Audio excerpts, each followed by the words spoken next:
Happy Hump Day, everyone. I am your host, Nikita Ross. I'm the host of the Fearless Female Podcast. I have a YouTube channel that you guys need to subscribe to. On YouTube, it has 40 amazing episodes uploaded as of now, and we'll be uploading 2 more brand new episodes this week. I'm here today with Anietie Oduah, a really good friend of mine. We've been friends since high school, and we just really reconnected in March in an intimate way. You know, we've always been in touch, but in March it was so refreshing talking to Liz, and I'm gonna call her Liz. It's gonna be a mistake throughout the thing. That's my special name for her. But it was just so refreshing talking to her, and I was like, you know, and yet you have so much to share, and I think it would be great for you to actually come on a Fearless Female podcast and share with the audience. So welcome. Thank you, Nikita. Thank you for coming. Today's episode is pivotal. Pivotal. Today's episode is pivot point. In life, we have pivotal moments where we have to make some changes, make some adjustments. You know, you look at life and you're like, you know, this is not working, or I don't even like this anymore. I'm not even enjoying this anymore. What are the benefits? You know, sometimes 10 years ago, a certain situation may have been beneficial, but 10 years later, dynamics of the situation has changed and it's no longer beneficial. Right. And so that's a pivotal moment. Mm-hmm. You're looking at it, you're reflecting, you're evaluating the situation, the circumstance, and now it's time for a change. Yes. So, Anietie, let's talk about a few pivotal moments in your life. Let's talk. So give me the first pivot point in your life, maybe in your 20s. Wow. Pivotally, I guess jumping into the hair industry was a pivotal point. I left home at such an early age, and that was like a survival mode for me. Mm-hmm. I had the natural talent to braid. You know, I braided in high school to keep lunch money, but then when it turned into a survival thing, I really needed to get licensed and become legit. And so that was really scary, you know, being an entrepreneur at 20, you know, instead of being in college or getting a chance to, you know, interact with other young adults. It was like survival mode. I needed to have a place to live and, you know, just survive. So that was definitely a starting pivotal point in my life.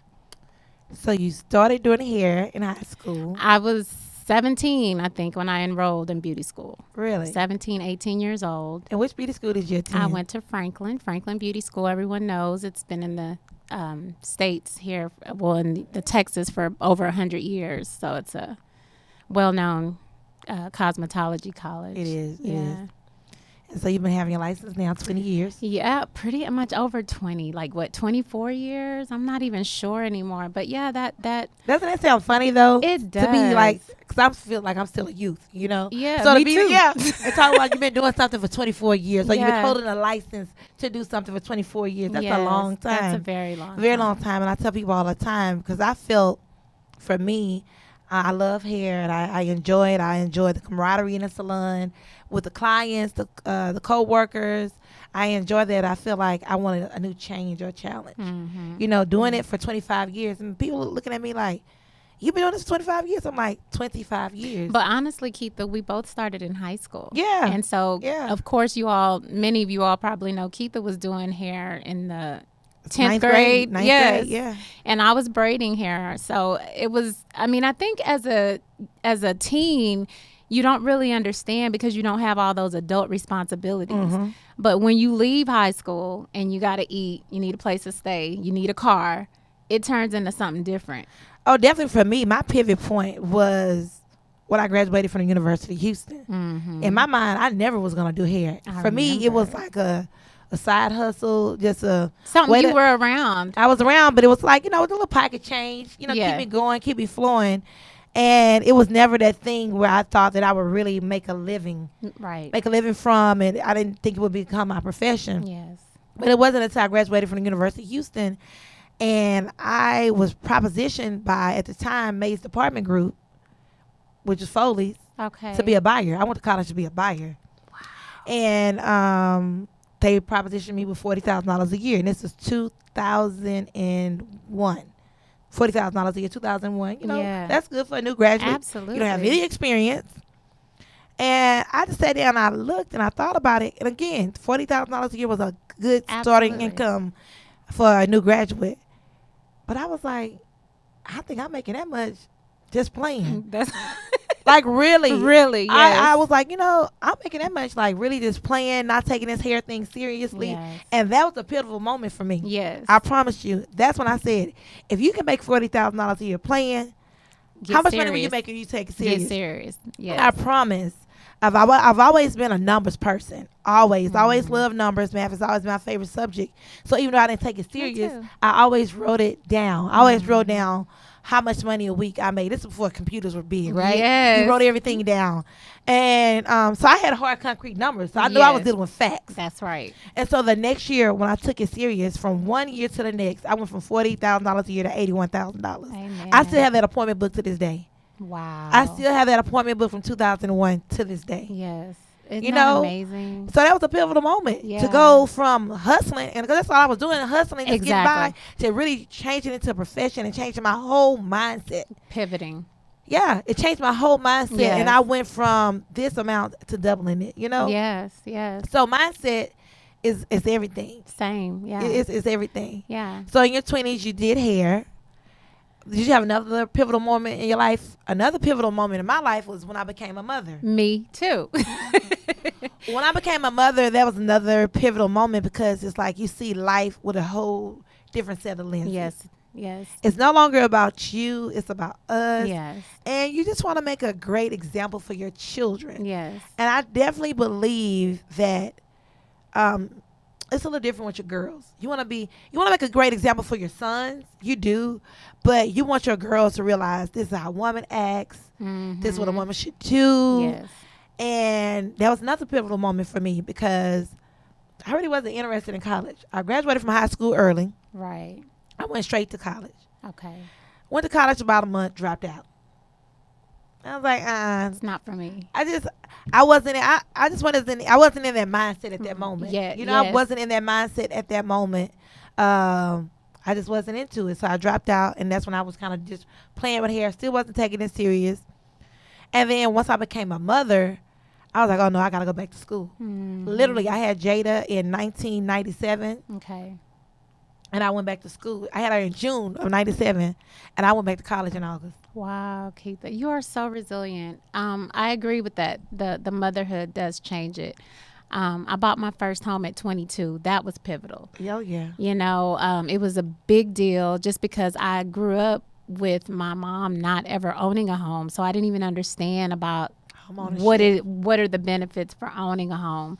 And it's funny because I dreamt about it first and then it happened. And I guess for me in that time being in my closet, that dream came back to me. I walked through the property. I was like, wow, I can't believe this. Me and my daughter, Sydney was 2 at the time. And we just did cartwheels. We just flipped all over the house. We played in the closet, and then all of a sudden it hit me like, this was your dream. This was what you saw. This is it coming to fruition. And that was scary. It was scary to know that you can dream and see, and then you can actually see things happen. So I wanted to do it more, and I didn't get to go to college. So a lot of things I felt like, maybe I'm not qualified. Maybe I don't know this, or maybe I don't know that. So I do feel like, that's pivoting at this time in my life, is that a lot of times, and I'm not going to discount the college opportunity, but I do feel like so many things are resources. Even just servicing behind the chair, I've learned so much from so many clients and people in life, and that's something I don't think you can learn in a classroom. No, you got to can't. be outside the You classroom. have to. So every opportunity is a learning opportunity, and you just have to pay attention to it, but for the most part, I think starting out and having these pivotal changes at such a young age, that in itself is a pivotal change, because then you start to learn what life is. You start to learn to expect things, or like you said, planning, and I know in our 20s, we did a lot of hustling. We did a lot of traveling. Even to travel now is different, because you travel with a sense of wanting to get to know the place, wanting to get to know the historical parts of it. Whereas we used to travel and party. just party. That's it. That's all. We didn't care what the highlights were in the city. We could have really been in the country, and I mean the rural country. Like, Yes. We didn't need any highlights, No. museums, restaurants. We just No. wanted to turn up. Yeah, and we did. Yeah, good times though. I Yes. mean, good times. Yes, But yes. that's what your 20s are designed for. Yeah. I tell my daughter all the time. She's 22 now, and I definitely encourage her to make wise decisions. Yeah. Make wise decisions. But this is the time though to be fearless, relentless, and reckless. Because now you're forgiven for it. Mm-hmm. Well, in your 30s, it's like, now you too old for that. Yeah. You know what I'm saying? Yes. So this is your area of grace. Yes. You get a lot of grace in your 20s. Yes. You don't get that same amount of grace in your 30s. You just don't. No. Now you know better than that. Why would you do that? You did that again? Yes.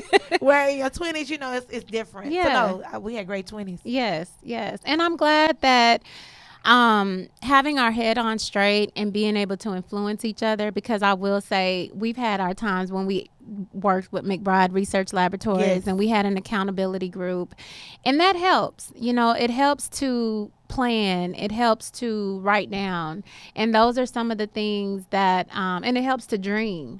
It And does. yeah, and so I think getting caught up in that whole shuffle of work, and never really taking a moment to plan was also a pivotal point for me, because it became completely a survival thing, and I think a lot of times we get so caught up in our careers and that everyday routine, and you look up and it's 5 years later, it's 6 years later, and it may be just like you just said, your daughter's 22. I'm like, gosh, she was just 7, and although I do see you often, to hear that she's 22 is like, wow. And so in life, after you work, live, you say, wait a minute, what am I doing here? It's been 5 years and this is where I'm at. And so you have to now revamp now again and also consider pivoting.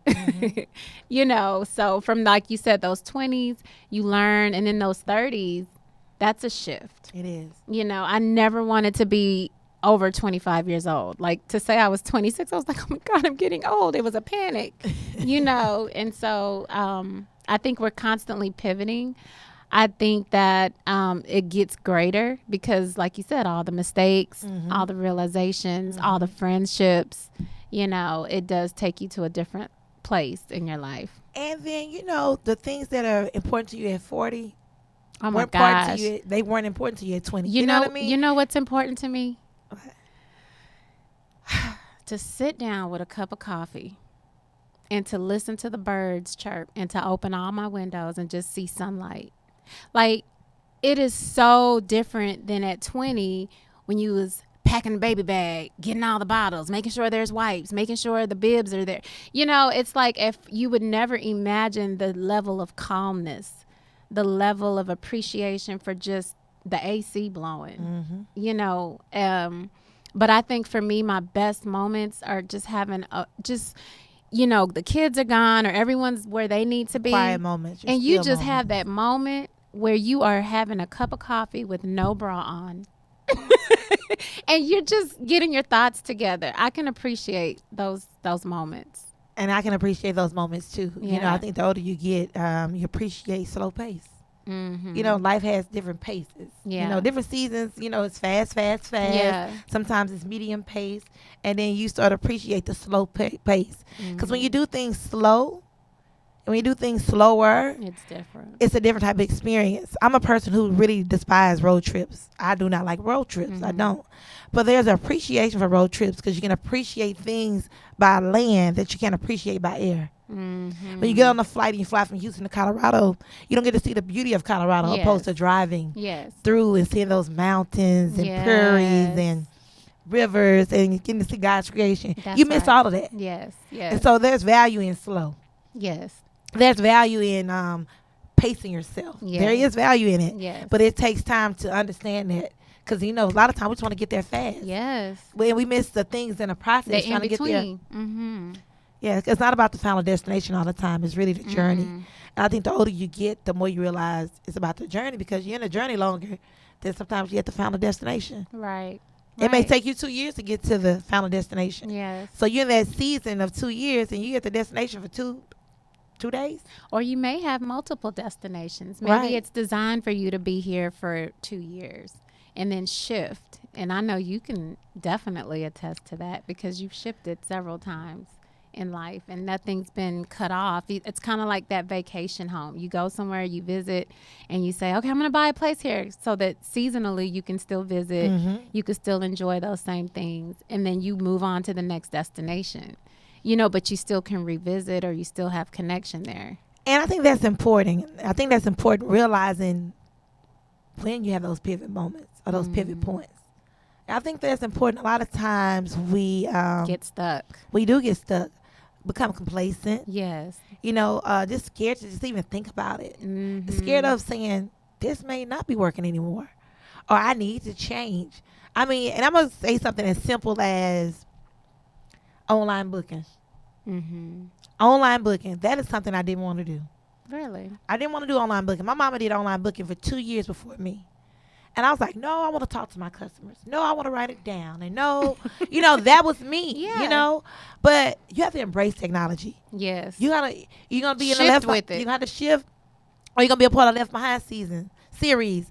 And now my clients love online booking. Yes. Because they can book in the middle of the night. Yes. Without feeling like they're disturbing you. Yes. You know what I mean? Yeah. Or they can see your availability. They can see when you're not available. They have better access actually to you.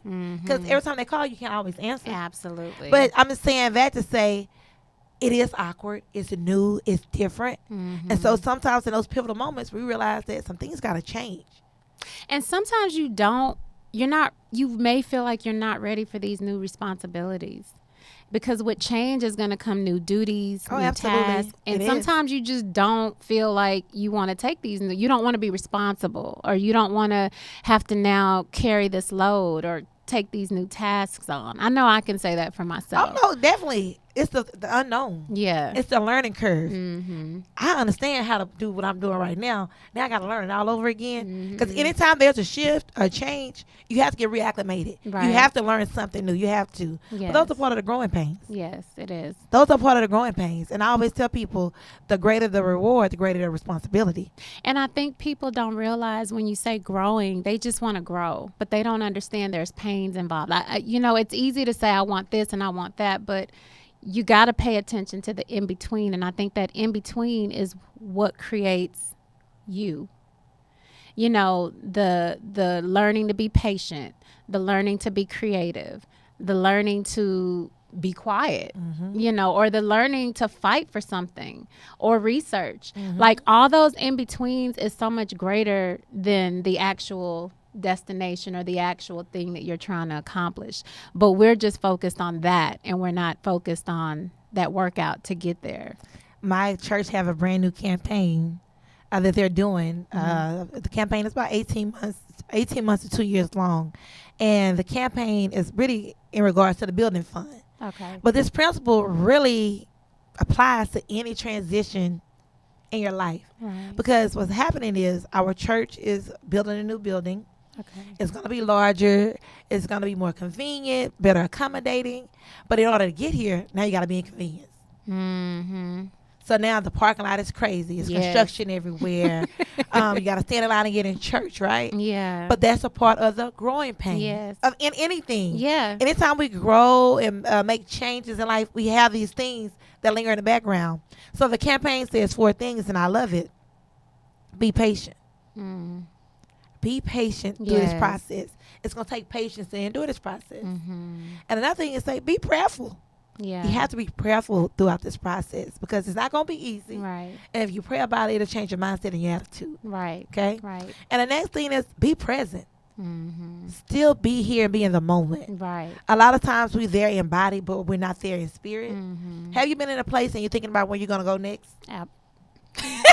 Absolutely. You know what I mean? But your body is there, but you're really not present. Enjoying and living in that moment. Living in that moment. And another thing, just being persistent. Stay the course. And I was sitting in church and they have, the campaign, they have shirts. They want everybody to wear shirts.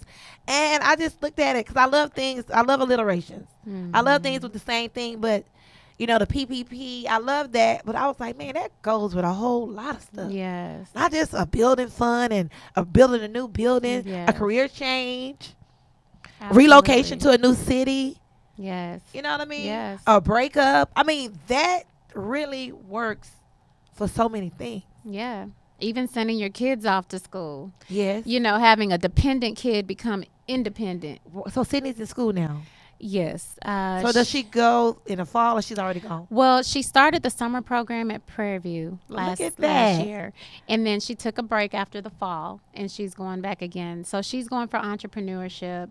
College life is totally different, but I think we all anticipate that at that age, and we all feel, oh, we're so independent. I have to remind her, you was just 18 not too long ago. You're still a kid. You're still, but it took a lot for me to let go as a parent. That was another pivotal point for me because you want them to use their mind and use the skills that you've taught them. And sometimes you don't see it going that way, or you think maybe they didn't pay attention, but then, they come back, of course, surprising you. And sometimes they need to bump their heads on their own, but that's a lot when you're a parent that's been on duty 24/7 and don't do this, do that, Oh, don't do yeah. that, To relinquish, to let go, to let surrender. go, That's to really be quiet, what.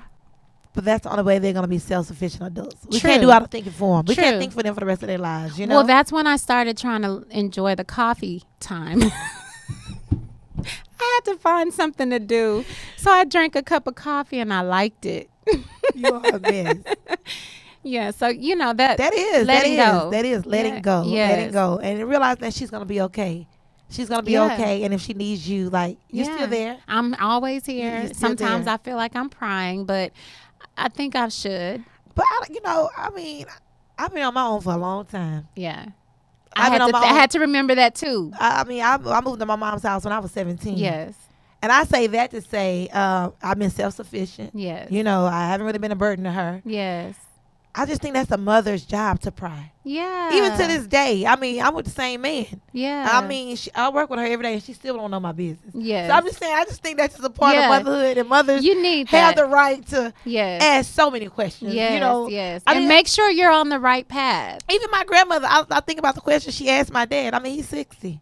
And she's still in his business. I think that's just a part of being a mom, right? Yeah. Would you agree? I agree. And that's, but I had to do it from a different angle. Oh, now. yeah. I have to allow her to have a voice, hear where her mindset is and understand, and advise without shoving it down her throat or making her feel like her point of view is not valid, because, we all have a voice. What I've tried, what I've learned, and what I've implemented is listening. Yes. Sometimes people don't want to answer. Absolutely. Sometimes people don't want a solution. Yes. Sometimes they just want to vent. Mm-hmm. Sometimes people really want to vent. They don't want you really to solve their problem. They just want a listening ear. Yes. And so I say that to say with Jada, I find myself just listening. Right. And I have an answer. And so I get in trouble now because I'm really trying to be neutral. Yeah. I'm really trying to be neutral, and I'm just trying to listen and not be a mom, go into mommy mode, go into let me protect my cub. So I listen. And she was like, what you got to say? So now I get in trouble for not having a rebuttal. I get in trouble now for not having a rebuttal. And I tell her now, I'm like, Jada, you have age. It's time to be a critical thinker. Right. What do you think? Yes. And I'm here to help you, guide you, but what do you think? Let's weigh the pros and cons, Yes. Because yes, I do have an opinion. Yes. And I do have a solution. Yes. I do. Yeah. But I want to see what's your process. How you gonna walk through it? Mm-hmm. How you gonna use reasoning? Like, does that make sense? Or does this make sense? And why? And Do you so- find yourself learning from her sometimes when Oh. I learned from mine. Oh, absolutely. I'm like, wow, that's a different way to look at it. And now I feel, as youthful as I think I am, I'm like, oh, you getting old. and I say I'm getting old because some things I can be closed-minded to. As open-minded as I think I am. Yes. I'm really not as open as I think I am. Yes. Yes, I agree. I was like, oh, you getting old. Like, you kind of like old-fashioned and kind of stuck in some of your ways. Mm-hmm. And she was like, no, because it can work this way. And let me show you how. And I'm like, Wow. that works. That's the gift. That works. Yeah. But and being a mom, though, I think being a mom or being a woman in general, not being a mom, but just being a woman, being willing to be receptive to new concepts, new ideas. Mm-hmm. Because things are forever changing. And pivoting.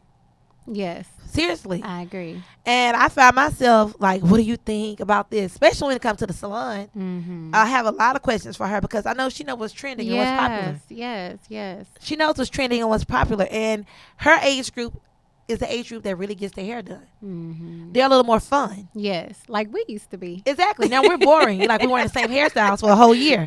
Instead of, where their age group, they're changing their hair every 2 weeks. Yes, So they're yes, keeping you on your toes. yes, yes, So I'm seeking her for a lot of advice. I yes. may have the business savvy behind it, Right. but I really think when it comes to marketing, Yes. branding, she's a genius and she don't have a degree. Right. And so that's when you goes back to, Yes. it's not about college anymore. That's right. It's about It's- paying attention. It is. I mean, Yeah. because she definitely got she definitely have the ideas. Yeah. Has so many great ideas Awesome. because she's always been a creative mind though. Yes. And some things you don't learn in school. Yes. Creativity Yes. is one of those things. Analysis, logic, reasoning, you can kind of learn that in Yes. school. But when you're a creative being, You just create. you just create. And Yes. that's the thing that really can't be taught. Mm-hmm. I totally agree. So in your 40s, Yes. what's next? Oh, you said that so loud, Keisha. In your 40s. In my 40s. But you look amazing. Like, Amen. I'm bragging about 40. Yeah, no, I am. It's just still new to hear, But I definitely embrace it. I just remember being so much younger and wondering, what does 40 look like? I remember being 22 like Jada. Yes. I remember being 22 It's like like yesterday. your brain doesn't go past that time frame, and then now you're 40 and you're thinking, what does 60 look like, But this is where you implement stay in the moment, stay in your now. So, yes, in my 40s. 40 puts a lot of pressure on me. I'm going to be honest. Does it? It does. Why? It does because I feel like for me, I've been doing something for 25 years. So, like, how many more years do I have left? Right. Yeah. Yeah. It's like, and you got to be honest with yourself. Every career, look at Kobe Bryant. Every career has peaks and valleys. Mm-hmm. You can't be at your peak forever, and that's the reality of it all. So, what does that decline look like? What does that? You think it's a decline? Everything has a decline, ups and downs. Okay. I would be ludicrous to think that everything's gonna stay on 100. It ain't. Well, yeah. It's not. So what does that look like? What does that look like? Because the beauty industry is like music. Yes. Youth is on your side. Yeah. Trending is on your side. So what does that look like? What does that look like? And how do you fulfill a gap in a decline? Now the decline hasn't hit just yet, but it is coming. Absolutely. So you got to forecast. Absolutely. You have to get ready. Yes. And what does that look like? Because now you're accustomed to a certain lifestyle. Yes. You're accustomed to a certain income. Yes. What does that look like? So what that looks like for me is so here's the thing. You talked about the decline in the industry itself, but sometimes the decline can start with self. Like for me, my injury. I have I guess something from constantly using the same hand, the same muscles, and so physically, as much as I would love to do all these wonderful people, I'm not able to service like I used to. So yeah, it is scary. And at first, if you don't plan or you're not planning, it does look very, very scary because you're looking at something you've been doing for years and years. And then now there's a pivot, there's a change, and it's not by your own timing. Although in your mind, you can say, okay, I want to do this and I want to do that. And you never jump start it until something happens, and then we operate in default. Mm-hmm. And so that's kind of where I am. I started real estate in 2012. I got licensed, and I've been doing it, but not so aggressively. Mm-hmm. There's a lot of skills and qualities that I feel, I just didn't really sharpen because I've been servicing clients, hair clients. And I've decided to focus more on my real estate business. There's a lot of areas that one can tap into as far as real estate. But for me, I find that my passion is on the investment side. I do feel like investing is something we all need to do. whether you are an agent or not an agent, it's just something that our hard-earned dollars every day, where are we putting it? We're eating it. We're spending it on frivolous things. And then that's how we operate in default. Whereas if we get more educated on the real estate spectrum, then it's understanding you don't have to be an agent, but it is good to put your money somewhere where you can get a definite return. And so my goal now is to focus strictly on my real estate business. I still want to have my chair, my red chair, and service my clients, because I think that's a whole different, it's just a different dynamics now. I'm not hunting for clients, but I'm appreciating those who I come and encounter with. So you're loving on them differently. Now that loving on them differently. Yeah, now that you were, serving them with excellence prior to. Yes. But it's like the interaction is totally different. It's just so different. It's truly exclusive. Like, it's exclusive expressions, but I understand why it's an exclusive and why it's an expression. Everyone has that exclusivity to connect, and everyone has the platform to express themselves, whether it be from your hair, your personal life, your career, your suggestions, your thought, anything. And I appreciate that, because I can implement that in the rest of my life. I've had people have real estate issues that we've talked about and came up with a resolution. So that was one thing. But then at the same time, children, high school to college, and it's just a different type of relationship, the hair business. And so I think I'm not so attached to the fact of the income part of it, but of course we do need to eat. So real estate wise, I'm really tapping more into that. And it's a broader life. It's just different. It's different. But it is mentally something it's kind of like having that blankie when you were little, and then you got to get rid of the blankie because it no longer suits where you're at. So I do have a lot of you've outgrown it. Yeah, I've outgrown it. It's like so long, you run around with the pacifier for so long, or the blankie for so long, or the teddy bear. You know what I mean? Yeah. You only suck your thumb for so long. I mean, seriously, those No. things that bring us comfort. Yeah. You can only do it for so long. You gotta let go. That and routine, Yeah, you gotta let go. And so there's new routines happening for me. It's more of getting up, getting out, interacting with people, connecting with people. I just joined a new brokerage here in the Heights area. Okay. Kelly Simon Properties. It's a small brokerage. I do like it. Just different people doing different things. Getting your juices flowing on what you want to do, or adding to what you're already doing. So I'm spending time more out on the field, talking with lenders, talking with title reps, just understanding the dynamics of what's happening in the real estate world and what people are looking for, what people need. And I either way, information and education is big for me. But it's the key. It is. Because lack of it makes you pay more money for a lot of things that you don't really have to pay for. Yeah. Or making a decision that you didn't realize you needed to make. Like, I have a client who bought a home 15 years ago and never got a homestead exemption. So she's been never filed a homestead exemption. It's been paying top dollar taxes, property taxes for all this while, and just unaware. And I think for me, being a young home buyer, I was 22 when I bought my home. And not to put a dagger, at that time I was really emotional about it, because a year after I bought my home, it was a new development. It was like over 20 families lost their homes just because of the builder not giving the right information when it came to taxes.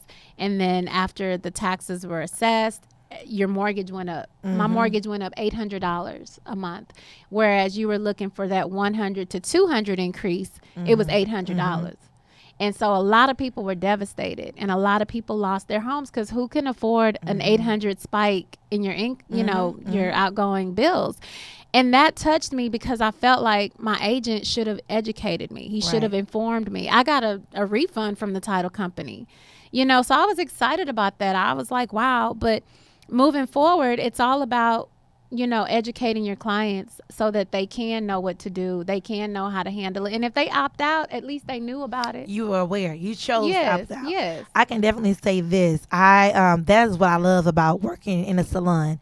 You meet so many different types of people. Right. When I bought my first home, so maybe I was 20 or 21. Yeah. I want to say around Yeah, the same somewhere up age, in there. And 2002. but I went in an informed buyer, Mm-hmm. not because I researched, not because I was so smart, but I had a client who was a mortgage lender for 30 Amen. years. Come on. And so she was like, don't do this, don't do that. Like she Yes. literally walked me through it. So I walked in there with confidence. I walked in there knowledgeable and aware. And I appreciate those gems to this day. So when we bought our next home 2 or 3 years later, I walked in there like, we got this. Yes. It's a different type of confidence when you're Yes. aware and you're well educated. Yes. And times change, things change, and you're right. When there was that bubble, when people were losing, real estate bubble, when people were losing their homes left and right, because they weren't informed. Yes. They was misleading people, telling them things that they couldn't afford just to make a sale. Yes. Not Yes. having people best interest at heart. Absolutely. Because, you talked about the people in your neighborhood. There was a big bubble. Yeah. Like all over. Yes. People were affected by it. But no, knowledge is definitely power. Right. Knowledge is definitely power. And I believe that sharing is caring. Mm-hmm. If you know something that can, benefit someone else, why not share? That's right. And home buying is a part of life that most people are gonna do. So to do it with ease and confidence and awareness, it just make your home buying experience so much better. Absolutely. And getting the best of anything. Just because it's lenders out there, find the lender that works for you. Mm-hmm. Find the area that has the right property taxes for you. Understand what you're doing, So why many you're doing components. it. Yeah. And New yeah. versus used. Yes. All of those All things, of those all different those qualities. things. Yeah. A lot of different things. Thank you so much Thank for you, coming. Nikita. It's been an interesting conversation. We talked about a lot of things. We Yes, talked we about did. home ownership, becoming a mom, selecting a career, the changing of decades. Yes. It's, a lot of pivotal moments in life. So I hope this podcast is beneficial to you. Until next time, I'm Nikita Ross, and thank you again, Anietie Thank you, Oduah. Nikita. I appreciate it.